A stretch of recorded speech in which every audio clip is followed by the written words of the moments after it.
All right, you're going to do some technology wrangling. You still welcome most of the room. So we'll start getting this welcoming message so that you all are grounded in where we are and what's going on. So good morning. My name is Laura Sweet, and I'm from Des Moines Performing Arts in Des Moines, Iowa.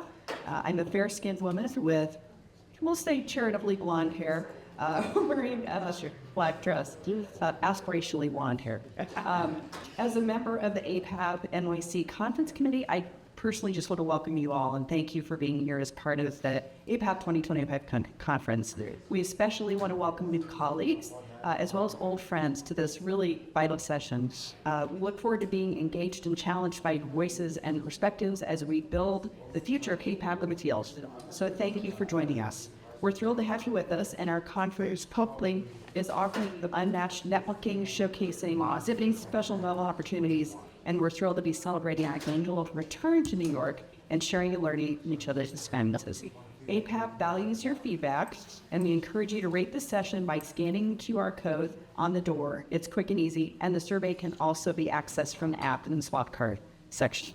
So use your phone if you need to fill out that session evaluation at the end. And of course, staff, volunteers, and board members are here to help. Ask for assistance if you need it.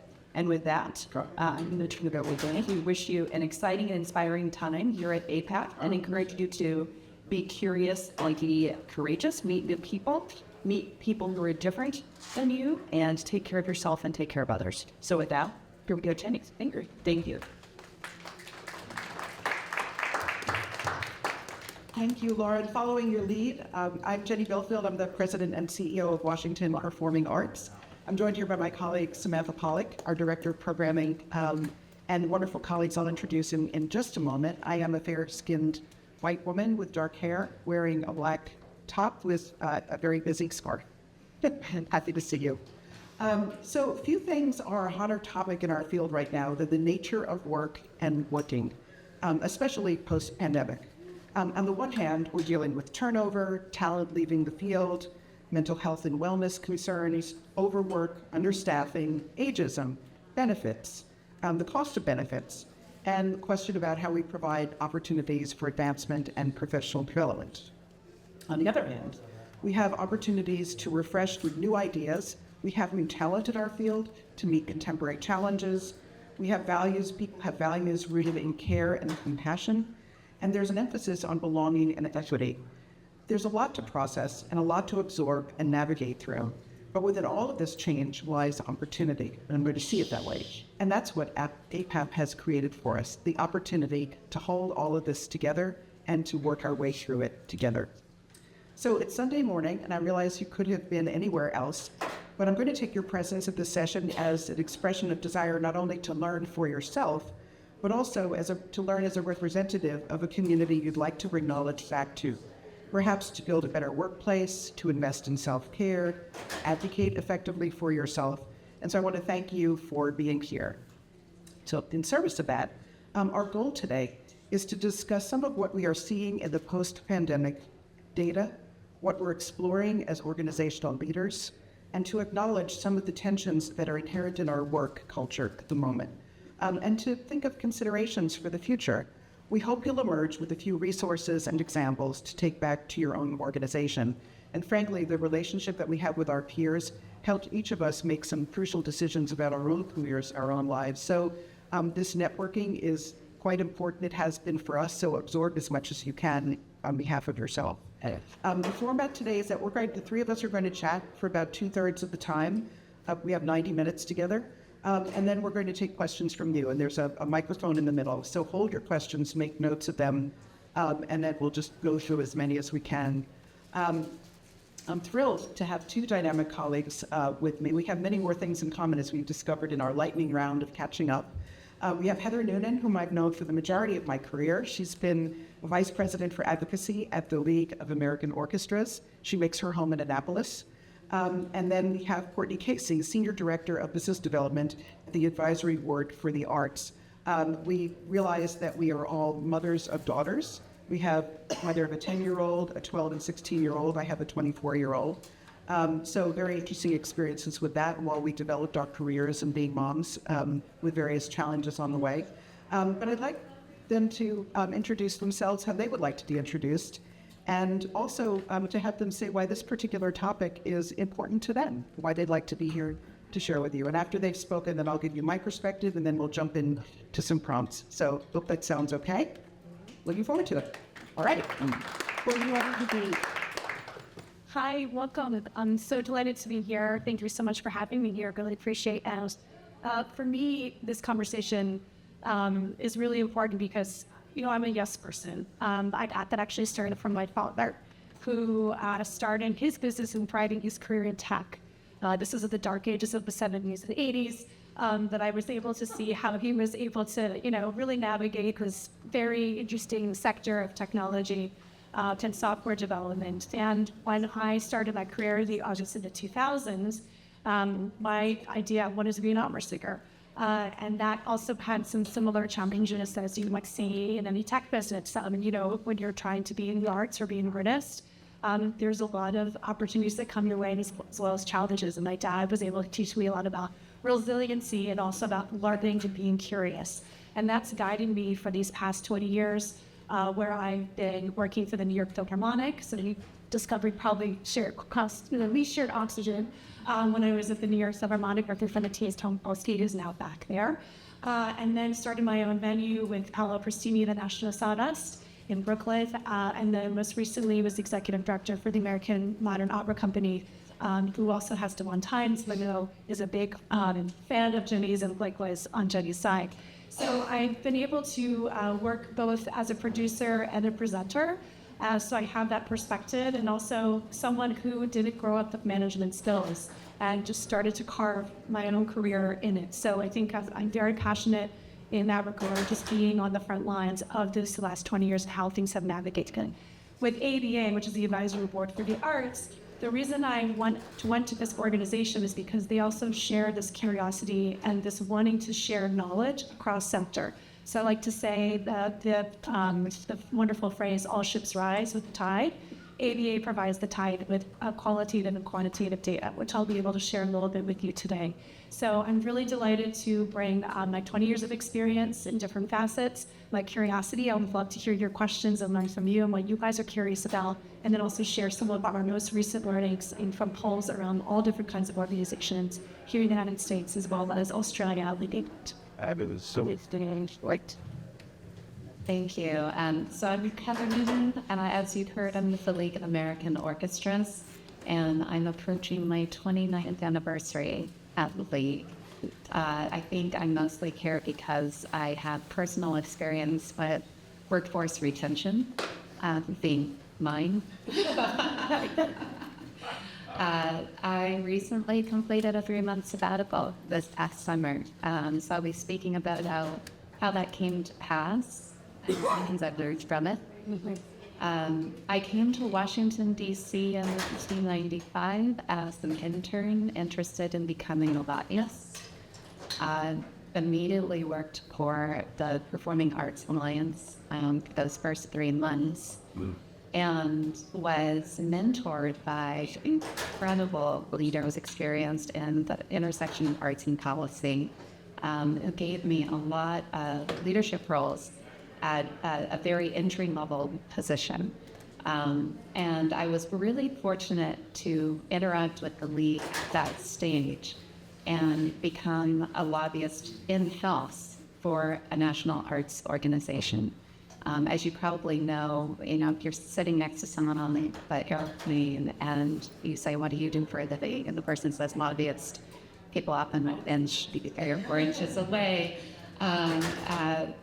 Being within an arts association where part of my job is to care for and respond to the needs of our members, in addition to activating policy levels within the federal government, gives me a much more rewarding experience as someone who is the daughter of an arts educator and the life partner to a professional jazz musician.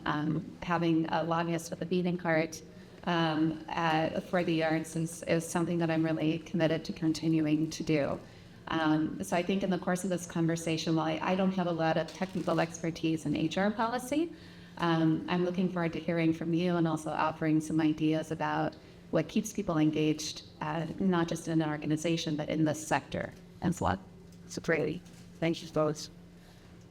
So I'm a New Yorker by birth, and I'm a Washingtonian now by way of Palo Alto. Because, my last role in New York was as president of Museum Box, the music publisher, but I watched like a concert hall, and I worked as Philip Glass's assistant and ran various orchestras, started an orchestral program before moving to Palo Alto at the Stanford University, run Stanford Law, and built being concert hall, and then was recruited to my job in Washington, running Washington Performing Arts. And so I worked in 3 very interesting parts of the country with very different characters to their community, to funding, to programming interests, and very different sectors, from higher education to nonprofit, performing arts, to commercial music publishing.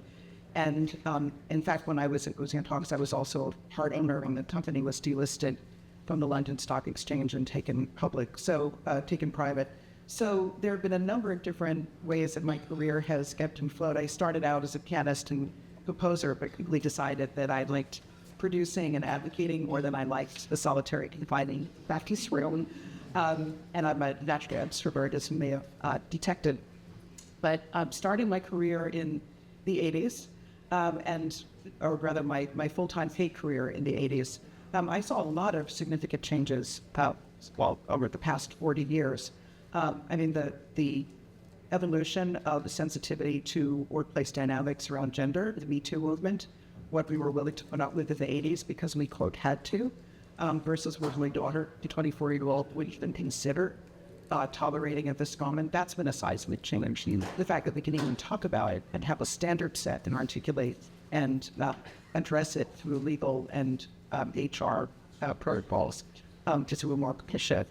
But also, just as I reflect back, as I was saying, the 3 of us are from moms. When I was in Museum Hawks, I was literally the first person to leave to have a child and come back since the company had started in 1930 in the U.S. office. So there was no maternity leave policy. I had to create maternity leave policy, have it approved by our London office for whatever reason. And when I was 32 weeks pregnant, my proposal was accepted. And so at that moment, and many moments before, but at that moment in particular, I began to think about just how fraught these conversations about work-life balance were. And when I got pregnant, I had a whole group of female colleagues in the field who came forward and said, you know what, I went through this at my organization, and let me tell you what I did. And honestly, I had no idea that they had children, because in New York, there was this law, if you had to leave early, you had a doctor's appointment, you had an appointment with something else. People could not invoke their identities as parents or as family members, and that were caring for another family member or just have another pursuit, because work's own to you. And so over the past 25 years, I've been thrilled to see so many changes. But now, with so many things changing in our society, the pandemic, the question of hybrid work, we have to not just applaud the strides that we've made, but continue to be tuned in to how people want to work, or we will lose great thinkers in our field and great new energy that enters that field. So I'm thinking about this in the context of our work, and also like Heather, we just learned a little while ago that we both took sabbaticals at the same time. I was on a 10-week sabbatical this summer, and it was negotiated as part of my 3-year contract renewal, something I talked to board with some time ago, and considering ways now that we can offer sabbaticals to team members who have been with our organization a long time, and such as the CEOs and the leaders of organizations, but to offer people within the organization the extended time, and even frankly to encourage them to take the time that they had accumulated for vacation and for rest. So those are the 3 different perspectives here. Let me start by asking both of you, if you could name them, what would be the 5 most notable shifts that you've seen coming out of the pandemic, now that we have a little bit of distance from it? Sure. Yeah. I think all of our job descriptions got redefined during the pandemic in kind of a moment's notice.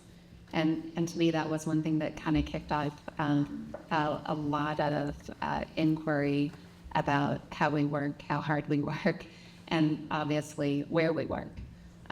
Became a big part of it. But for my part, on federal advocacy, that became a 24/7 job, partnering with national organizations to seek pandemic relief, as Congress spent more money than it ever has in a short period of time, and crafted enormous policies literally overnight.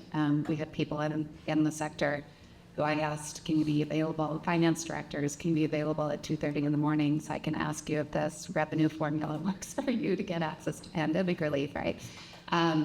So to me, it put some questions and pressures on when you have a seismic change in your ecosystem, how do you redefine your role in a way that is sustainable? And I think everyone then had to also, without much notice too, as we reemerged in a pandemic, reimagine what their job description was then. How do I relate to my peers? Many of you probably became somewhat experts on streaming and digital work, maybe overnight, and then you shift back to a new normal, and how does that fit into the work I do moving ahead? So just in terms of the post-pandemic scope of work change, I think we see that show up in a lot of different ways. The question about how we work and create an office culture in a distributed model, to me, is also a really big change after the pandemic. I think that the cultural norms of our organizations showed up in one way when we all were seeing each other in person in the office. And then after, I know for our organization, we actually moved to nearly a fully distributed model. We had a CEO change right after the onset of the pandemic. We had to sort out how do we set a work culture in a setting where we're no longer in person with each other. How does that work culture shift and change when we come back together? I can go into more detail on that, but for a lot of us, I think we found that we had different expectations from how we'd be seen in the workplace, how we'd be validated by our peers, and just getting better at understanding and recognizing the culture we have and how to sustain it with these different working models has felt like a really big shift as well.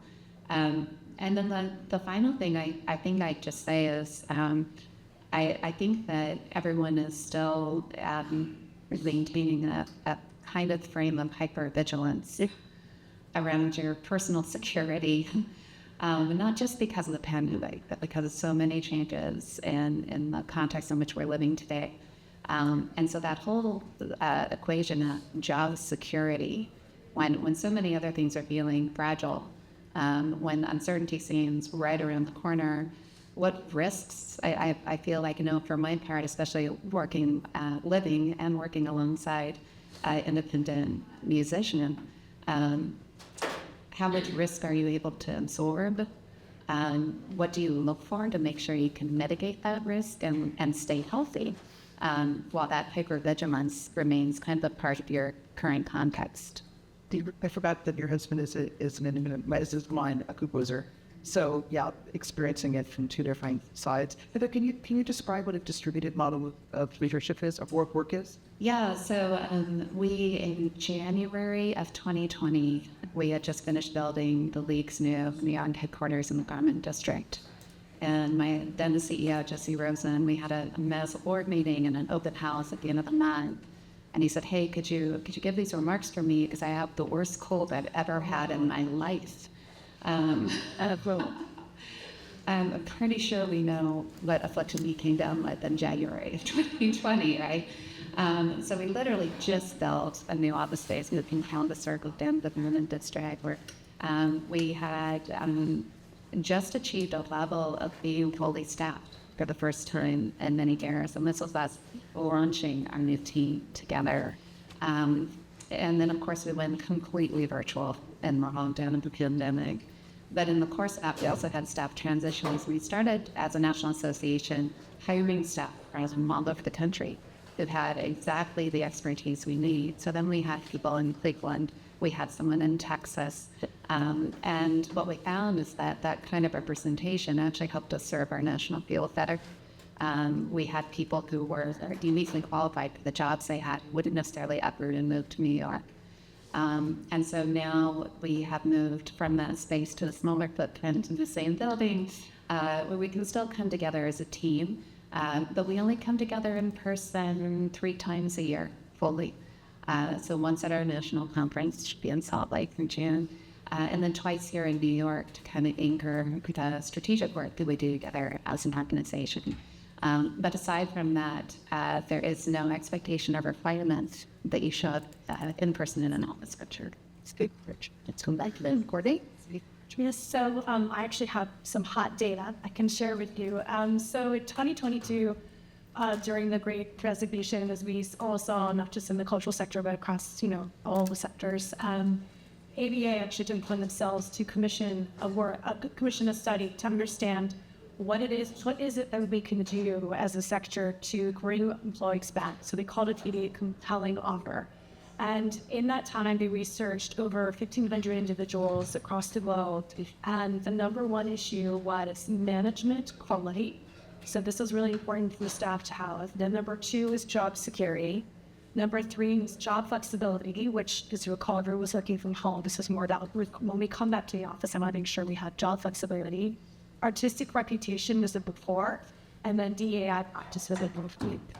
So we thought this was interesting. We've been talking about those studies for the last couple of years, and then we said, you know what, maybe it's an idea now that we're, back in it, so to speak. How has the sector evolved? And so we decided to do another study, and we interviewed around 150 organizations in the UK and Australia, and then we just interviewed 50 organizations or had them take surveys here in the United States. And this is hot off the press, literally just got this week, because I called my research director when I found out I was going to be part of this panel. And she said, number one and number 2 have switched. So to your point, job security is the number 1 worry that staff has. Number 2 is management, quality management. Number 3 is job flexibility, so that's still there. Number 4 is working from home.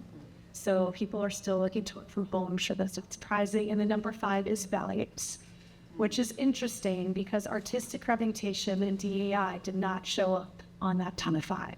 Now, I like to think that maybe those are part of the values. However, when we did ask that question, they were actually number 10. DEI was number 10, and artistic reputation was 10. So even if values are part of the spread, people, and you segment out values versus DEI versus artistic reputation, actually having that collaborative, transparent working environment is more important at this time. So these are just some really, some facts to provide and help move. Yeah, well, I mean, does that surprise you? Because I don't know if, how many people enter our field thinking, well, there's this one organization that I love, or particular ensemble or particular work I want to do. And being drawn to the work, and then the other things fall into place versus prioritizing. How does that resonate to you? I mean, I think it's from my experience. I mean, I'm Gen X, so I was definitely really excited to be at the table, right? Get the key to come to the office and be there. And artistic reputation is always the thing that drove me. I wanted to be part of, I think because as an opera singer, I wanted to be part of that artistic experience and be part of that magic. So it does surprise me that artistic reputation is not on the list. But I'd say that job security makes a ton of sense that it is on the list, because, we are in this fraught time. I will also say, as someone, again, who went to music school and learned those artistic things, I did not, as I talked in one to my career, I did not have a management class. I never took a class about management in any of my artistic, spheres unless I went out of my non-binding gun. And when the ABA did the study, our founders are people who are really passionate about music and passionate about the performing arts and cultural sector. but they've been on boards for the art sector, and they really come from strategic and in business world. So they were shocked that we don't have management studies in our industry. So I'm not surprised that management is part of, is a number two aspect, because I think it is something that we just don't have skills for. Actually, one thing that in the ABA studies, and actually Courtney brought about 40 or 50 copies of some of the studies, and you could be in touch with her separately, because ABA has a wealth of resources and data. You're a member. And we're a member. Yes, we're a contract member this year. So one of the things that I found really fascinating was the different generational. Yes.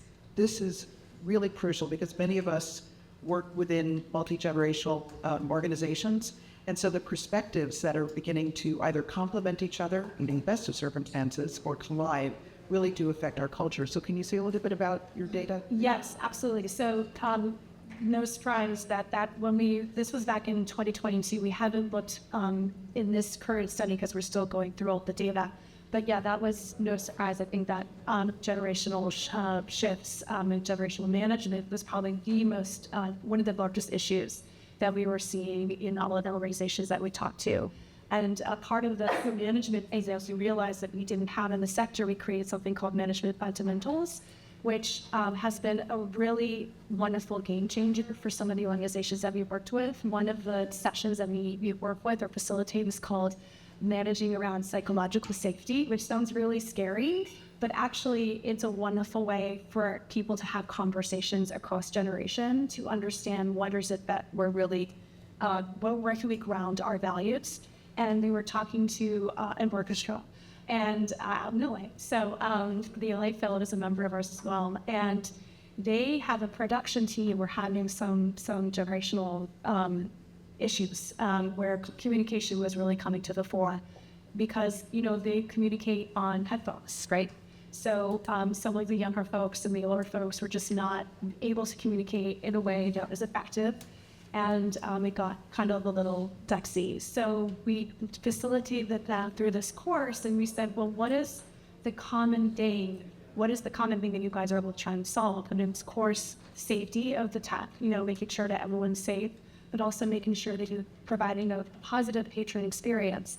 And when everyone was able to be like, oh, okay, we can agree on that. And then once they figured that we're all here together to solve the same issues, which is coming out in different ways to communicate it, they decided to create a walkie-talkie etiquette guide, so that they could figure out these are the ways that we can speak to make sure we're always doing those two things in a way that's effective, so you can cut up through the noise of chaos going around you, and you need to get your point across, and really provide a space to have, effective communication. And that's now part of their onboarding. Anytime they onboard anyone through a front of house or production, they make sure that those folks have that communication out with them. So I think it's just really coming around, that to the values, which is number 5. What are those things that really bring you all together for that space? And maybe it's not artistic reputation, right? Maybe we're taking advantage of that from the older generations. And it's other things. And so really having an honest conversation around that, and then really trusting that your organization, your folks are there to do good and are there as a team. So how can we then move from there to create really workable systems that help us moving forward, and something like an etiquette guide is pretty a simple solution. Seth, I don't know how many people attended the plenary yesterday with Seth Godin, but he was talking about having what do we want people to say after they have this experience? And so having this sort of basic values, how do we take care of the patrons? How do we deal with each other? These sort of higher level things as opposed to all of the tactics to get there. That it does have a crowd of conversation so that at the end of the day, people are working in service of that shared objective. Yes. Heather, what about this data surprises you or resonates with you? What it kind of brought to mind for me was, I think there was another era where pension and benefits would have been a big driver for what attracted someone to a job. I know that sounds really archaic now because everything's in a defined contribution, retirement plan kind of setting. But I was just thinking, when we're talking about generational issues, with this really large aging boomer population, I think we have more and more workers who are now in the sandwich generation, where they're caring for their children and their aging parents at the same time. And it gives you, just speaking from my own experience, it gives you a window into your own retirement future. Yeah. And really makes you think, how well prepared am I? I'm wondering if workers will increasingly come to the job table, either understanding about how the compensation package that lets them prepare for themselves better. If they'll be given the space to do these caregiving roles in the compassionate way you need to at that stage in your life. And I'm just curious, they're interested to know if that kind of future look towards retirement and all these components comes up. You see that, Clark, in I think almost every member of our team was part of our 403 plan, and we have regular sessions to make sure they ask questions. And so even the ones who are there, mid to early 20s are thinking about that, because it's more in the job security, and they've seen their parents go through planning. So they're thinking about it in the best ways, please. I would say across the board, I think most organizations, again, we also, it was entirely in Australia, so that always tilts things a little bit. But in terms of the state, I think people were overall pretty happy with the benefits. I think of course, compensation, everyone wants more money, and that's another topic I'm sure we'll get to. But in terms of the benefits, I think that was, I think most organizations are trying to figure out, and we read them a little bit in the survey that I hear, they recognize, HR definitely recognizes that as something that's really important, and are trying to figure out how to make that more attractive. As more folks also be the local developer sector and develop. So here's something that intersects with a couple of different topics, and we've talked. It's been hinted in the topic of thriveable wages. So again, people have come back. There is opportunities that complement life needs and expectations that tilt towards higher pay in other fields. So there's issues in pay and increases in benefits, building and working within a compassionate work environment, professional development, investment in benefits that support staff, and at the same time, organizations that are struggling to provide us back to the pandemic financially, in terms of some countervailing forces around us. So how are you folks seeing organizations reconcile the increased kind of security that people in the arts expect from their organizations at a time that is somewhat obscure for organizations? What are the creative ways that healthy, sustainable cultures are being nurtured? So one of the funny things about EBA is we're a membership organization. We have over 110 global members, but we can't tell people what to do. But what we do is when we facilitate, and I was talking to our facilitator yesterday about this specifically, what we try to hone in on some of these when we are working with our members and facilitating some of these discussions around management fundamentals is how to think creatively around your current staff. If you can't raise money, and you recognize it's extremely difficult field, and also we also recognize there's some of the mid-level managers are going to demand equal pay across the board, and that's pretty impossible if you're the executive director. You know how difficult that is unless you're starting from scratch. So what we recommend is a really great practice that the LA Philharmonic does, which I'll share with you really quickly. And if you want to have more information, to public, talk more about it. But think of people-centered approach, which is essentially making sure you're having conversations with your staff to say, who are the folks that I'm nervous are going to leave and I don't want them to? And what are the attributes that I want to make sure to still them to be here? Maybe it's they need some mentoring. Maybe they want to, what is their dream to be in 5 years? And they're in the marketing team, but they really want to do fundraising. Is there a way you can do work across departments? So really just speaking with your team and your direct reports, what is it that they want to do, and allowing, again, that safety so they feel that they can have that conversation with you. And then working across with your fellow managers, if your team's large enough, what do we as managers see across our teams, and actually creating a grid of, okay, well, my person loves marketing, your person loves fundraising, we're heavily opposite, maybe we can help these two folks work together so they can learn skills. So just really thinking about, investing, because I do think I think people enter this field, and this is my own personal opinion, because they love the arts, right? So they want to stay. And so we need to give them a reason to stay, and that means to show that we care for them and we want them here for the long term. So really providing some lower to mid-tier staff support, some real opportunity for growth and opportunity within your own team. And if that means even you yourself being a mentor or a coach, figuring out how you could do that and work with those folks. So that's something we've seen has been really helpful, but there's ways that you can do it. So we recognize this person's going to leave soon, this person may not. So again, creating a matrix across your organization, so you all, at the higher level, have great understanding of who is doing really great work, and who are people that you want to keep, and who are people that, may see moving on. The other approach is onboarding. Some folks, like our development team, they're moving really fast in and out. Those are revolving doors. That's what we're finding in our surveys. So how can we make sure that why are they moving so quickly, and really taking this a close look at yourself, but also taking time when you onboard to really understand what success looks like. If you're giving them goals that are seemingly possible in a year, you're going to leave in a year. So really understanding what that long-term goals are for them, and then vice versa.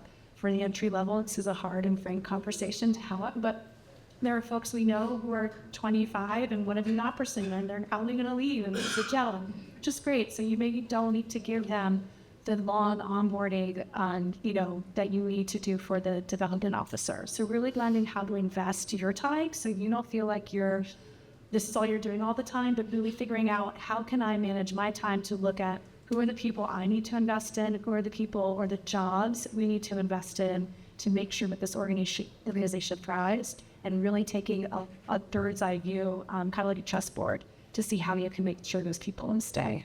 Right? Heather? Yeah, we actually brought the LA Phil's Matrix forward for our whole field in sessions like this one for work extras. And one of the things that was really fascinating to me about it is it creates a safe space for employees to talk about their own mobility beyond the organization too. And so part of me wants to kind of sit in the room and see how that conversation plays out exactly, because like you said, it can feel a little risky from both sides of the equation, right? Yes, definitely. And I think, but it's been really, we've worked with LA Phil now for 2 years across management developmental. So I think part of doing that matrix experience is saying, okay, what are our communication skills? How do we do conflict conversation? So we're providing through that work some other development skills so people can feel and receive and have the conversation, because it's not a one and done. It's a constant evolving. All right, I haven't met any organizations that say, I just wish I could pay all my people more and I got all the cash to do it. Just how could I do it faster, right? I mean, whenever we're doing strategic planning, all of our consultants, you do this to ensure, give us a safe advice, list all your challenges, and then take time and money off the table. Now you can actually talk about strategy, because that's always going to be a pressure, right? So we, like many other organizations, are always constrained to have as much resource as possible for our staff, and we're putting it all into the programmatic work for our field. But we do have a culture of support that's kind of been long engraved in our organization. And after I finish telling you all these policies, you're going to wonder, do we even get the work done at all? And I'll be honest with you, like you were saying, so many people at our association, because they care about the art form deeply and they're personally involved in it in other parts of their lives, or they're very mission driven. But I also know the research tells us that workers say mission doesn't pay the bill, so there's that balance. So we've had in place, especially with our current CEO, came on board with a couple of very clear policies. One is you'll be accountable for taking your vacation leave.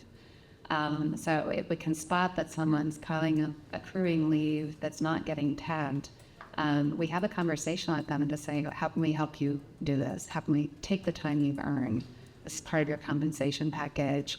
What pressures do you need relieved to make this possible for you? We also have a system that we sometimes comply with that is emails after 6 p.m. can get scheduled to go out the next morning so that you're not getting pinged in the evening hours. So does that mean we all get an avalanche of emails at 8 a.m. on that nice day? Yes. When are we sending those messages? Probably at night while we're still working.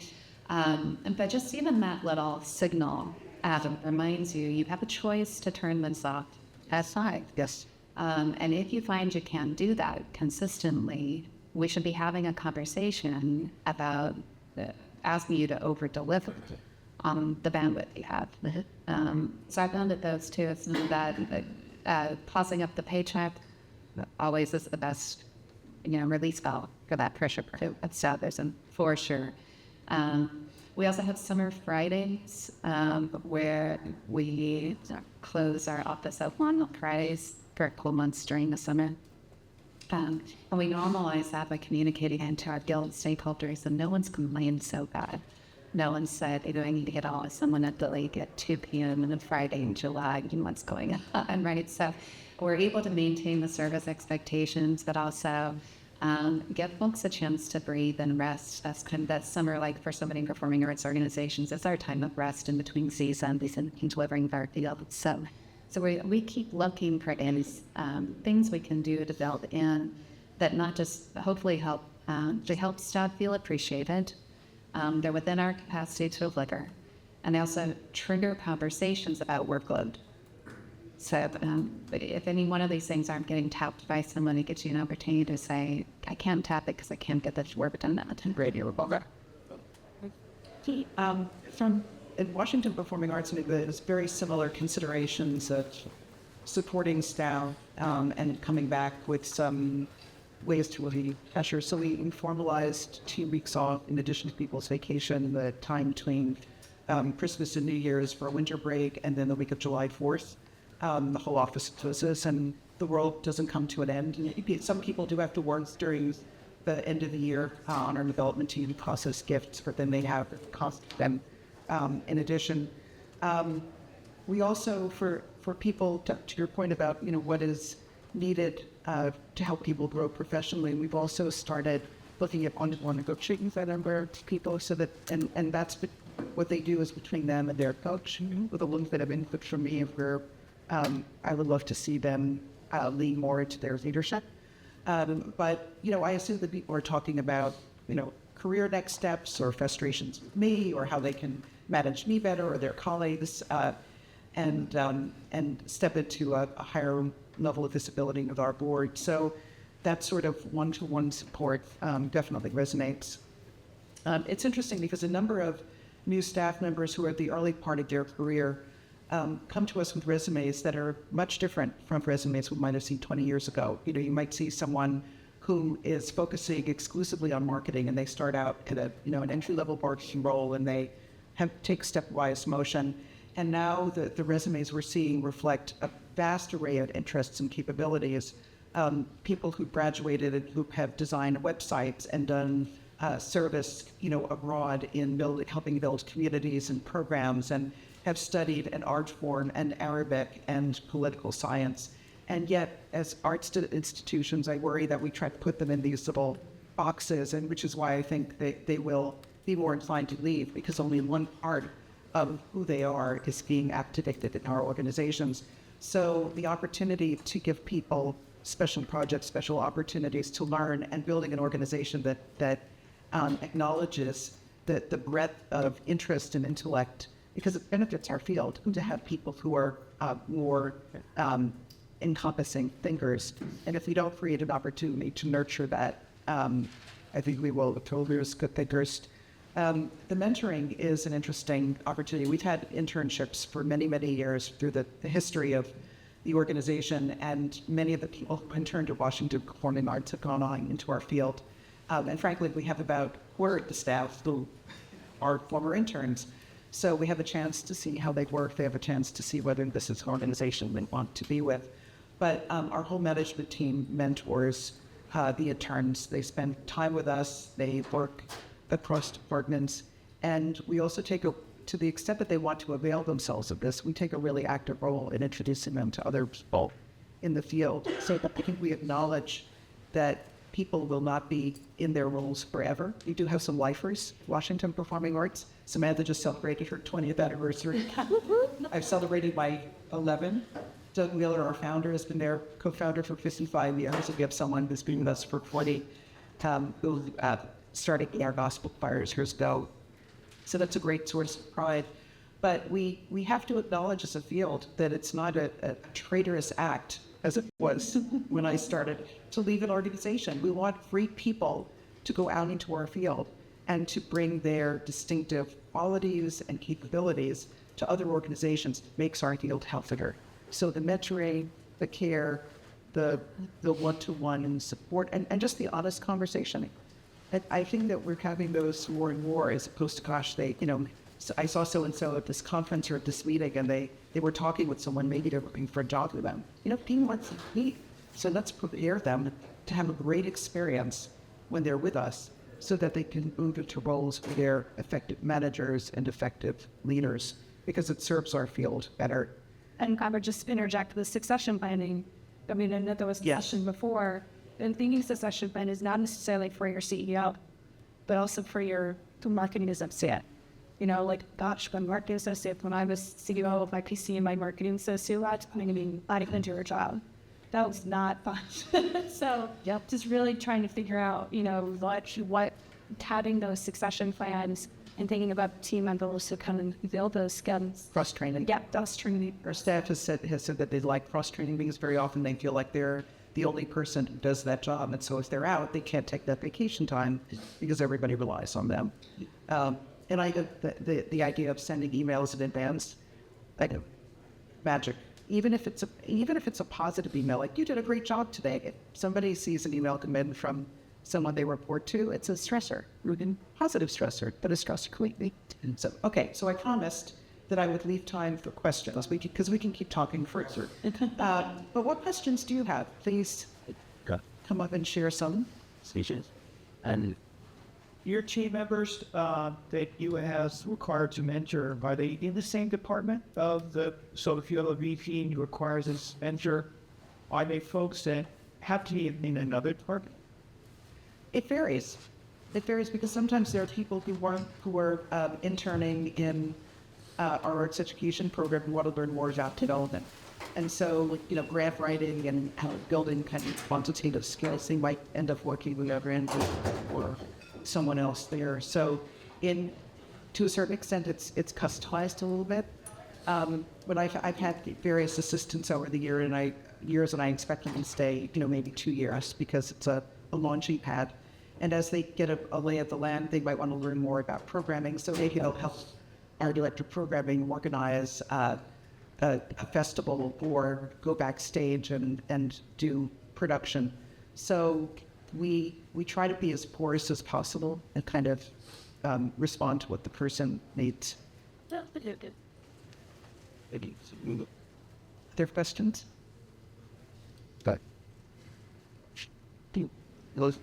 Please. At the office, start about the political one coaching. Thank you. I'd love to hear a little bit more about that one-to-one coaching, and if that's internal peer-to-peer, or if you work with an outside coaching company, or if it's one specific coach who works with everyone. It's a great question. So I found that bringing other people in who are not part of our team is a really healthy way of all of us participating without the kind of emotional and psychological investment in the outcome. I mean, positive goals, but without feeling that people are either holding back or censoring themselves. And so I'm part of a CEO, nonprofit CEO group called Leadership Sanctuary. I'm the only arts person in that group. It's other nonprofit leaders who work with some really crucial challenges around Washington, D.C. dealing with people who have food insecurity, who are unhoused, animal welfare, legal services. And so from that, the two takeaways I had that I incorporated into my work. The first was a sabbatical. We'll get to the sabbatical conversation. That all of them have recognized the need for rest. And they talk about sabbaticals quite openly, whereas in the arts, hardly anyone has talked about sabbaticals until very recently. So we do have to talk about that. And the second thing was coaching. I discovered that almost every single one of my colleagues who also work with, strapped budgets and priorities and declining funds and all that, that they have, and their boards have, prioritized the coaching because it is, especially at the leadership level, it can be a very lonely role. Who do you talk to? You're not going to necessarily reveal all of your concerns to your board chair. You're thinking about career, about how you're dealing with your board and you're dealing with your colleagues. But, and then at other layers, people who are moving into a new role where they might be leading others for the first time, where they might be managing different power dynamics on one basis institutionally. And so all of them worked with individual coaches. There are a range of people, you ask a couple people and they'll recommend a coach. And traditionally, so it's a question of knowing what you would like to achieve, articulating that for yourself, or working with a colleague, a supervisor, to make it part of your plan for the year and to make sure that the organization is putting money into it. So having a budget for it. I've seen coaches ask people to commit to, let's say, 10 sessions so that you really have time and to connect and to commit to a certain periodicity. So, we'll talk every 2 weeks or every month, or I want you with certain tasks in between. Like, I'd like you to complete this self-evaluation, or have your supervisor complete this, or your colleagues, as a way of taking the temperature of your perception of the challenge versus the perception of those around you. I worked with a coach intermittently, sometimes more intensively, other times on an as-needed basis, but it's actually something that we budget for. And sadly, I never use the amount that's allocated, so I kind of make it available for other people. But I have several staff members, one who's been within the organization, who stepped into a leadership role and is a profoundly well-respected member of the team, but has been very team-focused and not like hardcore leadership-focused, making the tough decisions and feeling that they have the authority to do that. The other, a new staff member for whom the scale of our organization was significantly larger, and there were a lot of different dynamics that they needed to grow into. And they both found it really helpful. So, speaking with others, crafting a plan, budgeting for it, insisting that, and it's a retention issue. With my board, the sabbatical and the coaching were understood by many of the corporate people on my board as a retention issue, because Jenny has been with us a long time. There is a level of burnout and exhaustion and a need to refresh in order to get the best performance out. And it's really expensive to replace people all the time.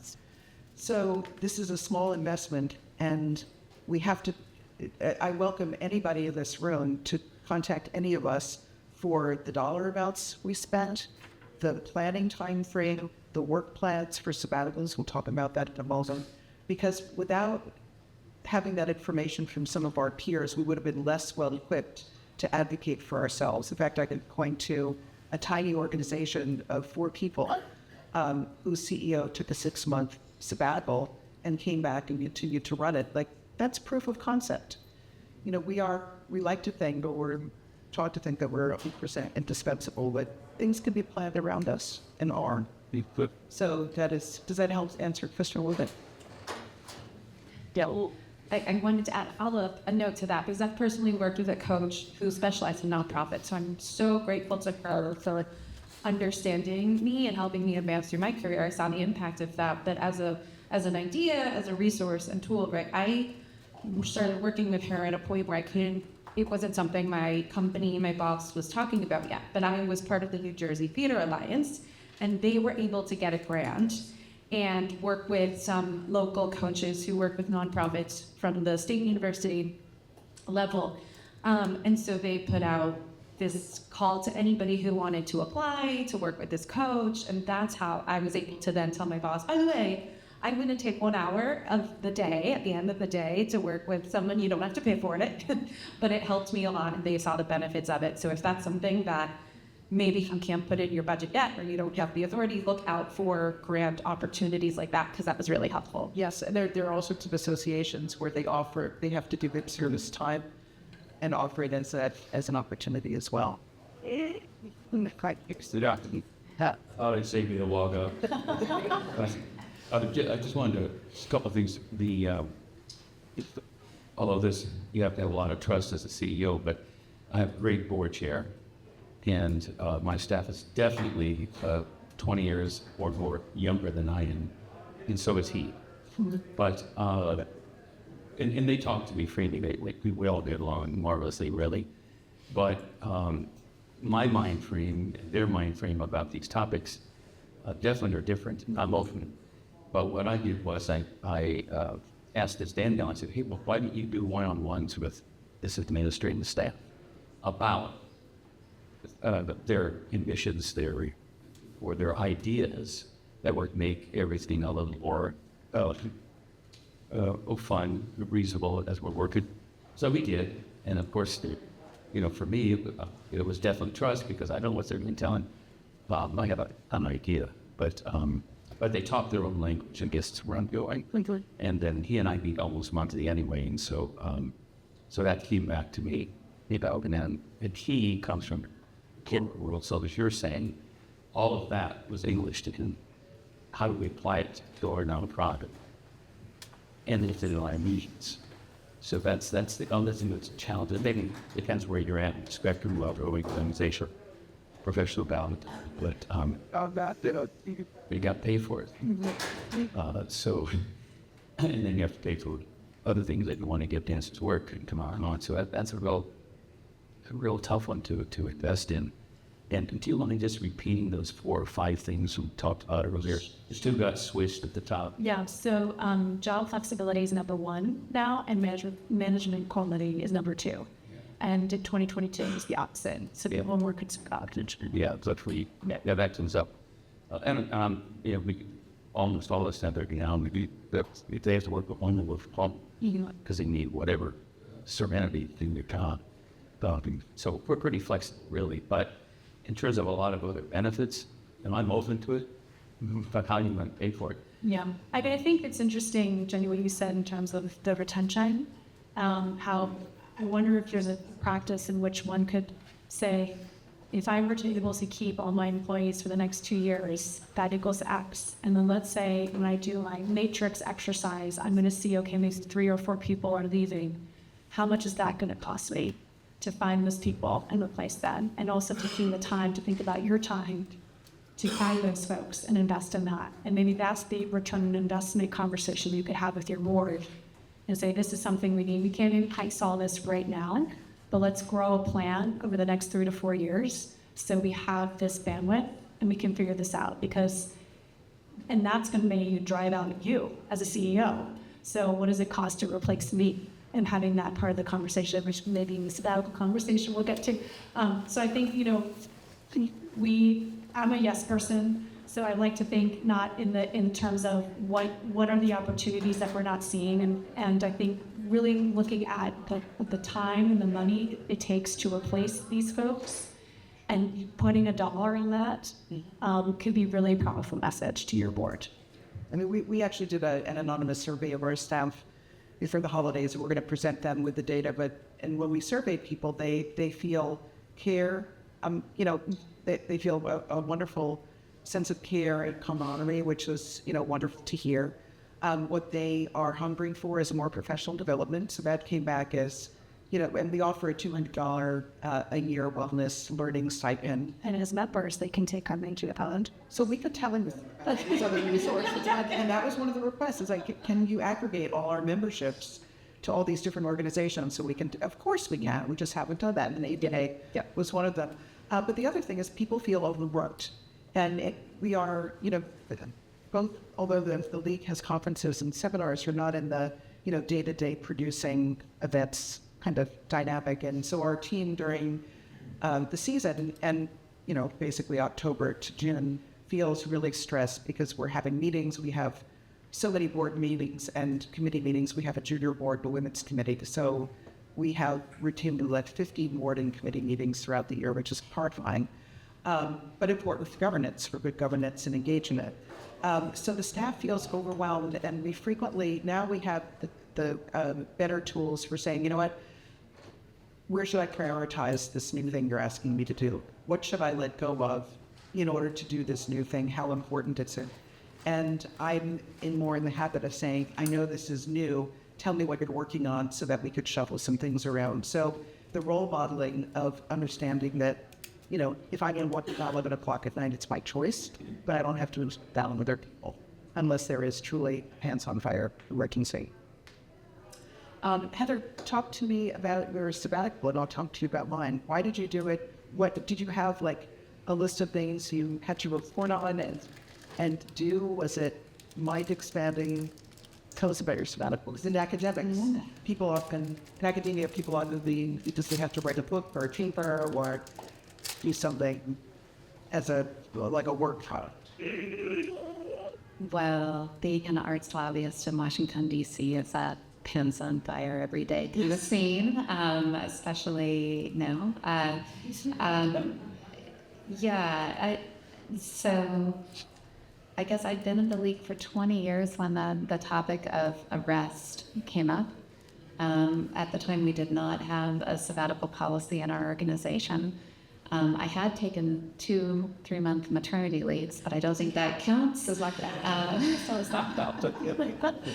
But I will say it gave me a little muscle to exercise about stepping away and those things that lead to, and I think stepping away also in the sabbatical can help you think about succession planning too, because you kind of have to, you're doing a trial of that actually in your absence. And so, in the CEO transition that I mentioned, this idea stayed on the table to explore. It kind of ripened right before the pandemic, which was the worst possible time to say, and I'm out of here, And so, as we came back to it, I asked, could we please, let's take a pause and see what an organization-wide policy would be on this. I was the only person at the organization at that time that had anywhere close to this level of tenure, being 20 years. But we have plenty of other staff who were either knocking on the door of 10 years or had that already behind them. And so our board did some exploration and learned about sabbatical practice in the nonprofit sector. They were very committed to the notion that it be a complete and total rest. So there was no expectation that I come back with a work product of any kind. My mission was to come back refreshed. That was all the organization expected of me.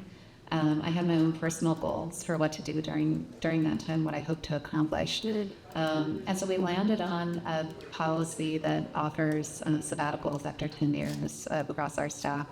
And it's also helped us think carefully, especially because we're launching it all at once, right? How do we sequence these requests so that it doesn't put an undue strain on the organization? How do we make sure that it's timed so that the volume of work doesn't shift to overburden the staff who are still on call during that time? So we're still new in this, and so I can't claim that we have a lot of expertise on what's working best, but I did think really carefully about the timing of my departure. It happened, 1 month of it happened during a congressional recess period, and believe it or not, a period of calm before the election where Congress wasn't actually getting a lot of stuff done. But I was very conscious that we're actually a 2-person team at DC working on policy, very conscious that my colleague that has well in excess of 10 years working together still liked the job by the time I came back, right? And she is extraordinary and can do more than 3 people. But when I asked her how to go for you, how did this feel? She said that she thought we planned appropriately to rebalance the work so that she wasn't overwhelmed while I was away. But the burden of potentially having to make a big decision in my absence. So it wasn't the day-to-day workload. It was more that emotional anxiety, the stress. I might have to make a call I'm not used to making. Or will I be able to consult with the person I usually would for this? So to me, that was a really helpful takeaway of how do you also build that in. But the only other thing I would say about it that I feel I completely failed in was I was so meticulous about clearing the decks before I left, making sure that nothing was forgotten while I was away, and I thought not at all about onboarding myself when I came back after 3 months.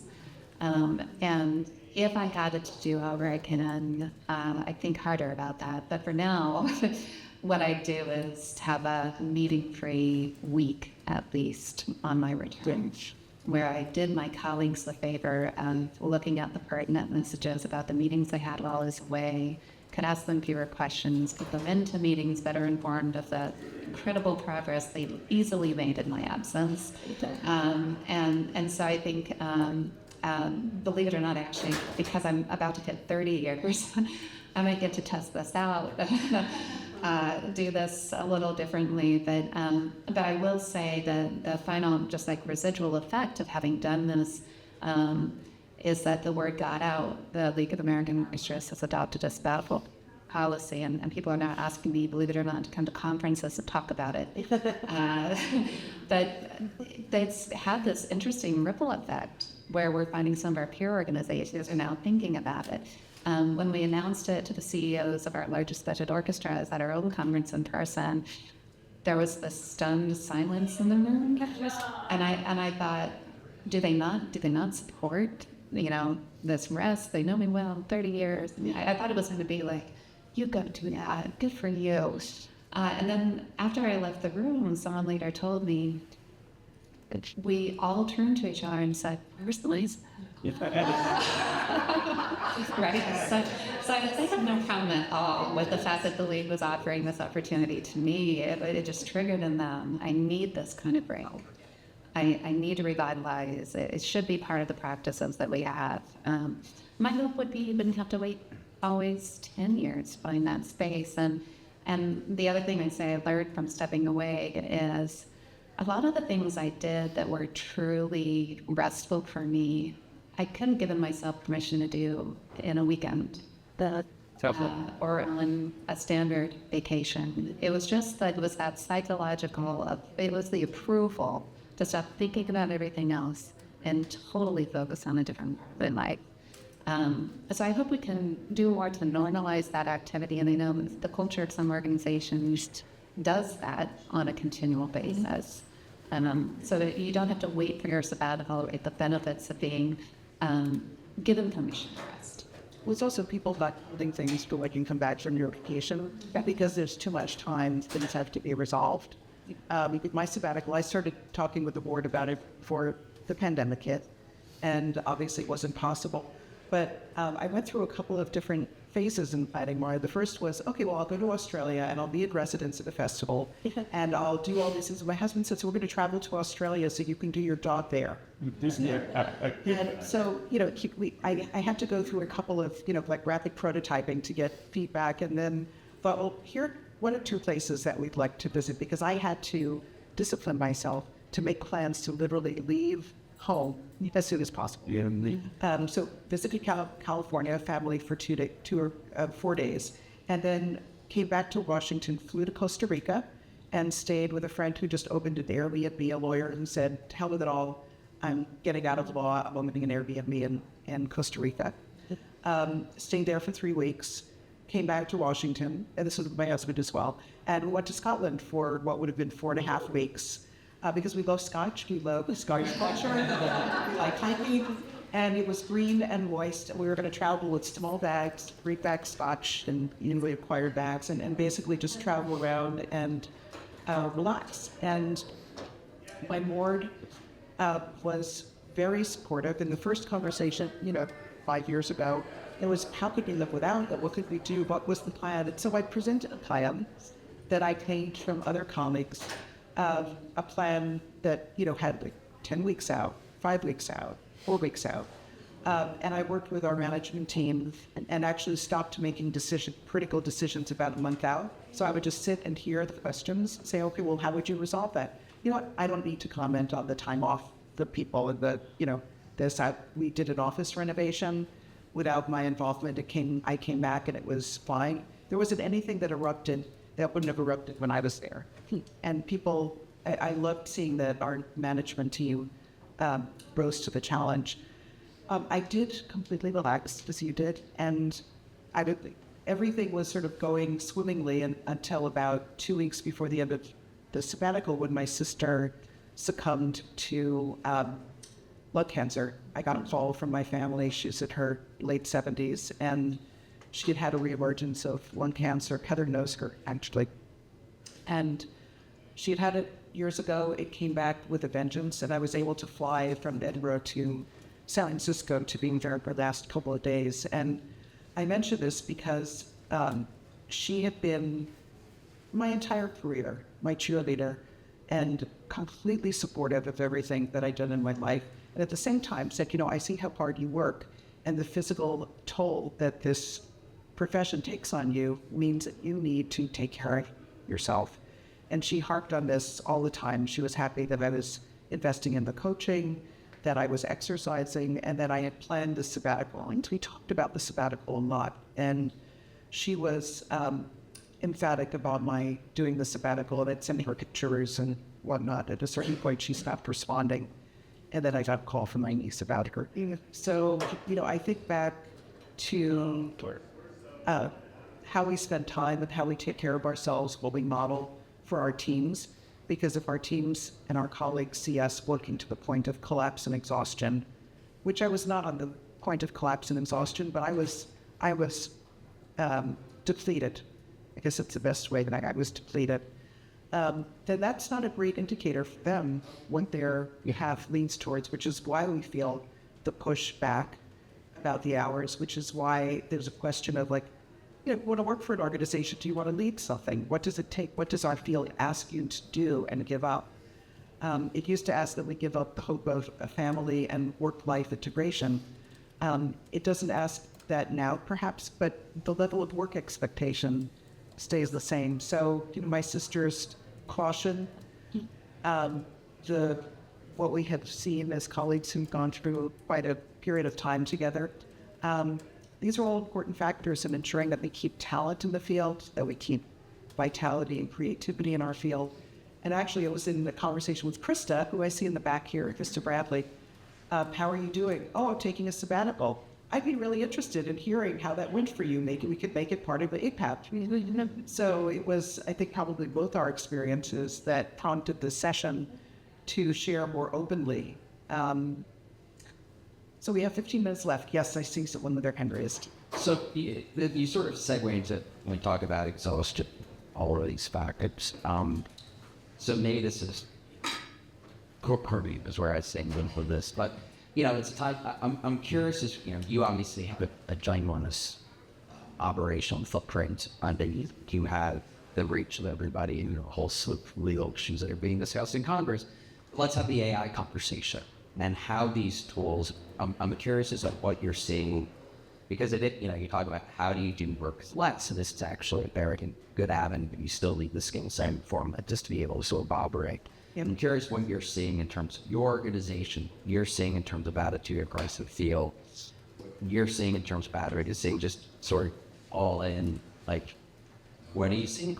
Yeah, it's a great question. I'm glad you raised it because it's funny. People are a little bit shy about talking about accessing AI. But when I see kind of rapid fire versions of different letters, good, somebody used this tool. And so we're talking about, some folks on our team use ChatGPT, I use Claude AI. And I found that it helps give us a way of synthesizing a lot of disparate information, which we then tune in terms of our voice and our tone and in terms of accuracy. And I love that it's a tool that when we're at a point of sort of fatigue, it can help kind of refresh with the voice if we can capture the qualities that we're seeking. So for example, I've tested it with my own bio. I have super long bio, I have short bios, I needed a super, super short bio. So I used Claude AI to truncate my bio significantly just to see, because I know myself, I know what I'd want to amplify. Did a pretty good job. And so we've, occasionally sort of let it slip on, I'm thinking about such and such, and I've said, well, put it through Chat GPT here, or Claude AI, see if you can get that, flavor that you're looking for. And so we come to an internal agreement that we never use it as an obvious default. We use it as a way of getting ourselves to kind of the next level where we can edit and fine tune some of our written materials. But we are so hands-on and high touch with our donors, with our artists, that if it frees us to spend a little bit more time in those ways, that's a good thing. And if it's a tool, it is but a tool. Slack is a tool to streamline our internal communication. Email is a tool that we use. If you convert everything to kind of a more sterile form of communication, your results will show. If you use it as a time saver to optimize your human time, then that's to the good. So I want us to be honest about the way we're using it. And I found it a very helpful tool. Are you only using it are you still in that early phase of using the working work, or do you have, for instance, marketing staff using it for analysis and additional teach into the entry level? Like, let me figure out the economics and sort of encourage that so that they can kind of go into areas and provide, I guess, work product that's a little bit on the edge of their expertise. Yeah, so I am seeing within our field even more broadly, here's the data. Tell me what this data tells me about it. And to have charts and summaries done that provide kind of economic indicators. What is this? Tell me what this data means in reference to our local population. So sourcing different data. And of course, the more we get out of our area of knowledge, the harder it is to fact check at. But if we were to say, if we were to look at response rates over a number of different areas of our, marketing, that's a way to synthesize some of the reports. So I don't know for sure how much people are using it, but what I can say is we're using data in general a lot more, having invested in a new website and Tessitura reporting where we can assess the return on our efforts. But I'll ask that question when I get back. Thank you. So there's some really complex policy conversations happening about artificial intelligence and intellectual property in the creative sector, and we're trying to keep pace with those. And I recently missed one of those meetings across a coalition group, and I totally relied on the AI-generated notes from that meeting. So does that count? Yes, truly. And actually, Jenny from APAP is my role model in this. She efficiently uses AI notes for the meetings. What I'd love to do is find ways to make the meeting time. I'm always looking at my day, looking at the meetings are essential, but the work has to get done, And I'm actually not, I don't come with very good skills around multitasking during human interactions. So that is a time when I'm not doing something else. I'm all in on that conversation. So I love the idea about AI can help us with meeting efficiency, so human communication efficiency. Yeah. We don't know much more else about back-end use in our systems in our field or at our organization, but that part's really intriguing to me. I mean, I would say the survey that we just did was led through AI because it's a conjoint analysis where, we could say this is job A versus job B, what do you want to pick? And it's a live, living questionnaire. So we definitely use it maybe to facilitate so we can get more information to help our members. So it's definitely something, I don't have the details on it, but I know it's something that we absolutely use for data collection and for data. Yeah. Okay, we have time for probably one more question. Please go ahead. So my question is about the work-life balance. With Philip and I are current leaders of a dance company. So from an artist perspective, I think I would hazard a guess many people here are on the administrative side. Artists work very odd hours. You know, you could be performing one night, doing tech rehearsals and things like that. And so as parents, it is very difficult to find childcare that works with your schedules. So we were very sensitive to this when we came in as co-leaders, and we started sort of thinking about, well, okay, we need to have like a children in the workplace kind of policy. Yep. If you need to bring your kids in to work, we're totally fine with that, but there is a balance to be had around that. And what we found is that one of our staff who was bringing their child in, the staff ended up being the carers, which took away from the work. Yep. So we came up with a policy, but before we came up with the policy, we went out to other counterparts saying like, well, how do you approach this? Or do you have a policy? And no one had a policy. So are there any other orgs that do have policies, and why aren't they being shared? Because they should be central parts of the work-life balance. I will tell you, when I was in mock, this was number one priority because a lot of our artists are in their early to mid-30s and they're starting Tompkins and summer dancers, and we wanted them to not leave the field, which we see so constant. There are some resources for sure in terms of, but I was just as surprised as you. And what we did at a mock, so any organization who does producing or works really closely with arts, every single production we did, we saved about 10%.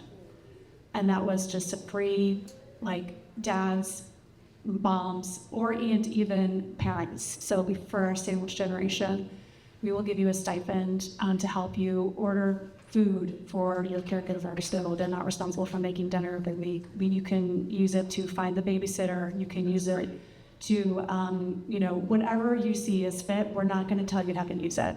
And it was just it was just such a huge relief for the artists to know that this is something that we were doing, and we just put it as part of our budget. It was just something like, it was part of our value system, and it's just something we wanted to do. And 10% is actually not that much when you come down to it, but it's spades. It's, as you know, there are some resources. I am having a perimenopause moment, so I cannot remember what it is right now. Brilliant. That's But there are definitely some resources, and I know we were doing the same question. We were also talking to other organizations, and we got some pushback from older women, actually, who were like, well, I didn't get that, so why do you get it? I know, and you're like, we have to talk. I was right, and I was just like, well, wouldn't you want your daughters to have that? And they're like, oh, then they kind of relaxed. And yeah, exactly. So I think it is a worthy conversation. It is happening, and I would encourage you to continue to have it. But there are some steps you can, And the other piece to that too, particularly for artists who are dancers, choreographers, using their bodies, we pay our dancers 2 weeks paid time off. Because they need time to rest and recover, particularly after heavy tours and anything else like that. Because the more that we were pushing, the more injuries that are coming back. Right. And so I would really advocate for how do you build that in, because it is going to come back to you tenfold. Yep. And our dancers appreciate it, because also we used to have them off contract, and knowing that they don't have to go find extra work and truly rest and recover means that they actually do it. correct. Part of this is just acknowledging that this is the totality of a person's existence, when in fact we had to compartmentalize so much of our life and work and existence. And the more we speak about this, it's building a vocabulary around it as we talk about so many different facets of our life, talking about power dynamics and white supremacist structures and structural racism. And these were very hard things for people to speak about fluently and constantly in recent years. And the more we speak these words out loud, the more we reinforce that rest and that investment in self benefits us as a civil society and as an institution and as a community of colleagues working together, the more it becomes, well, of course, as opposed to this anomalous thing of, wait, where's, nobody's ever mentioned this before. Sharing this knowledge is tremendously important. And, we don't know what the next chunk of time holds in terms of resources for our organization, in terms of challenges that we will have perennially as a field.